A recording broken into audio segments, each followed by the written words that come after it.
homeless topan ong zang kho mai manan nuam ming kalong dam bayam chi le hi homeless ben pen topa ina leivui pan ong lap to na imangil lo na hita he no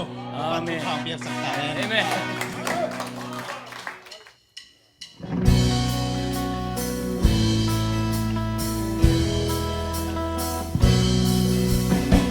Nisimila tato nang mahoy na kaong patoy nuang hi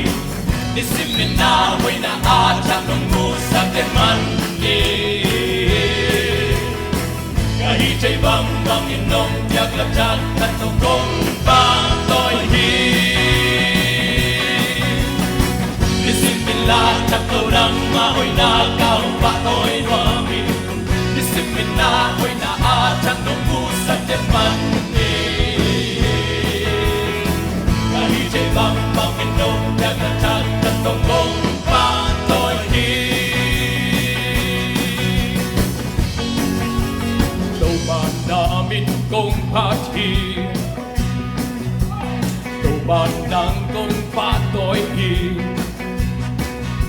Sim lay ban noy nang sa Aliang zo om lo Đâu bàn nang na liang ben Nang na hoy beri Nang sang lian so ong lori Abang dia kato pa Nisimila chato nang na hoy na kao patoy ngangi Nisimila hoy na atang nung musap jen mandi Kahit jay bang bang inong biak lacak kato kong patoy hi Nisimila kato nang mahoy na kaong patoy nuami Nisimila hoy na atang nung musap den mandi Kahit jay bang bang inong biak lacak kato kong patoy hi Tuban namin kong pati amen Tuban nang kong patoy hi Sim lay ban noy nang sa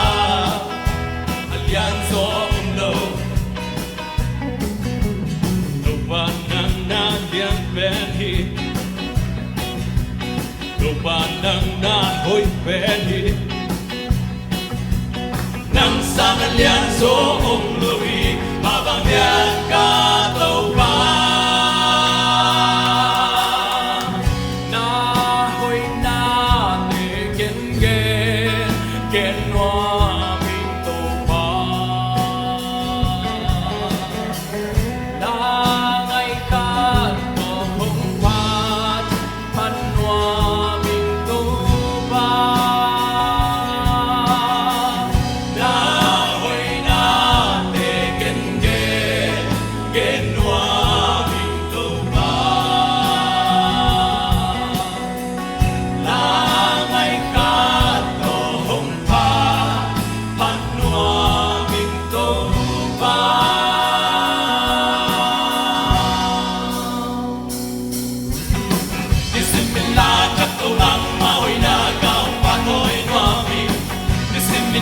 Hoy na atang nung musap den mandi Kahit jay bang bang inong biak lacak kato kong patoy hi Nisimila chato nang mahoy na kaong patoy nuami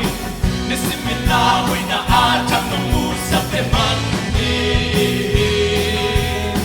Kahit jay bang bang inong biak lacak kato kong patoy hi Kong patoy hi Kau amin kan ngale balik tatap tahe